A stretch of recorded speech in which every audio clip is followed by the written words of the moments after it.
കൊച്ചിയിൽ സ്വകാര്യ സ്കൂളുകളുടെ മാനസിക പീഡനത്തെ തുടർന്ന് വിദ്യാർത്ഥി ആത്മഹത്യ ചെയ്ത സംഭവത്തിൽ പ്രിൻസിപ്പലിനെതിരെ ഗുരുതര കണ്ടെത്തലുകളാണ് പൊതുവിദ്യാഭ്യാസ വകുപ്പ് നടത്തിയ പരിശോധനയിൽ കണ്ടെത്തിയിരിക്കുന്നത്. ജെംസ് ഗ്ലോബൽ സ്കൂളുകൾ പ്രവർത്തിച്ചത് സർക്കാരിന്റെ NOC പോലുമില്ലാതെയാണെന്ന് ഡയറക്ടർ കണ്ടെത്തിയിട്ടുണ്ട്. സ്കൂൾ അധികൃതർക്കെതിരെ പോക്സോ വകുപ്പുകൾ ചുമത്തണമെന്നും ശുപാർശ ചെയ്യും. 9ാം ക്ലാസ് വിദ്യാർത്ഥി മിഹിർ അഹമ്മദിന്റെ ആത്മഹത്യയെക്കുറിച്ച് പൊതുവിദ്യാഭ്യാസ ഡയറക്ടർ S. ഷാനവാസ് നടത്തിയ അന്വേഷണത്തിൽ കണ്ടെത്തിയത് ഞെട്ടിക്കുന്ന കാര്യങ്ങളാണ്. മിഹിർ പഠിച്ച കൊച്ചിയിലെ ഏറ്റവും മുന്തിയ സ്കൂളുകളായ ഗ്ലോബൽ പബ്ലിക് സ്കൂളും ജെംസ് അക്കാദമിയും പ്രവർത്തിക്കുന്നത് സംസ്ഥാന സർക്കാരിന്റെ NOC ഇല്ലാതെയാണ്. ഈ സ്കൂളുകൾ പൂട്ടാൻ പൊതുവിദ്യാഭ്യാസ ഡയറക്ടർ സർക്കാരിനോട് ശുപാർശ ചെയ്യും. മിഹിർ ആദ്യം പഠിച്ച ജെംസ് അക്കാദമിയിലെ വൈസ് പ്രിൻസിപ്പലിൽ നിന്ന് മാനസിക പീഡനമുണ്ടായി. S. ഷാനവാസിന്റെ സിറ്റിംഗിനിടെ തന്റെ കയ്യിൽ രക്തമില്ലെന്ന് വൈസ് പ്രിൻസിപ്പൽ പറഞ്ഞെങ്കിലും വിശദാംശങ്ങൾ ചോദിച്ചപ്പോൾ ഉത്തരം മുട്ടി.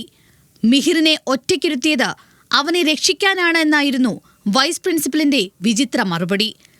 ജെംസ് സ്കൂളിൽ നിന്ന് മിഹിറിനെ സസ്പെൻഡ് ചെയ്യുകയും ബാസ്കറ്റ്ബോൾ ടീമിൽ നിന്ന് പുറത്താക്കുകയും ചെയ്തിരുന്നു. മിഹിർ രണ്ടാമത് പഠിച്ച ഗ്ലോബൽ പബ്ലിക് സ്കൂളിലെ പല അധ്യാപകർക്കും മതിയായ വിദ്യാഭ്യാസ യോഗ്യതയില്ല. റാഗിങ്ങിനെ തുടർന്ന് വിദ്യാർത്ഥി ആത്മഹത്യ ചെയ്തെന്ന പരാതി കിട്ടിയിട്ടും ഗ്ലോബൽ സ്കൂൾ അധികൃതർ പോലീസിനെ അറിയിച്ചില്ല. ഇതടക്കമുള്ള കാര്യങ്ങൾ ചൂണ്ടിക്കാട്ടി 2 സ്കൂളിലെയും അധികൃതർക്കെതിരെ പോക്സോ വകുപ്പ് ചുമത്തണമെന്ന് ശുപാർശ ചെയ്യും. അവർക്ക് ഇത്തരത്തിലുള്ള വിദ്യാഭ്യാസ സ്ഥാപനങ്ങൾ തുടങ്ങുവാൻ സംസ്ഥാന സർക്കാരിൻ്റെ NOC അവരുടെ കൈവശത്തിൽ വാലിഡ് ആയിട്ടുള്ളതുണ്ടോ എന്നുള്ള കാര്യം ഒരിക്കൽ കൂടി പരിശോധിക്കുന്നുണ്ട്.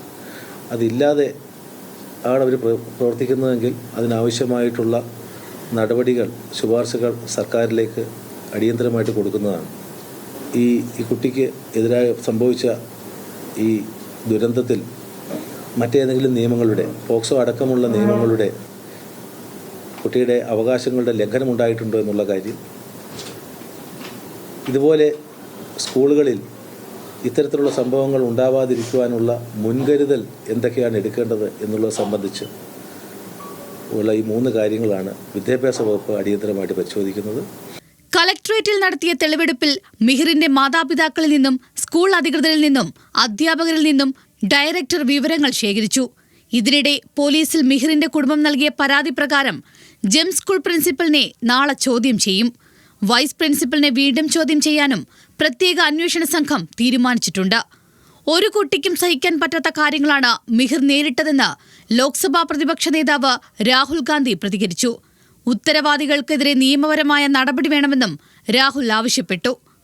ജനുവരി 15-നാണ് തൃപ്പൂണിത്തുറയിലെ ഫ്ളാറ്റ് സമുച്ചയത്തിന്റെ 26ാം നിലയിൽ നിന്ന് മിഹിർ ചാടി ആത്മഹത്യ ചെയ്തത്. ന്യൂസ് മലയാളം, കൊച്ചി.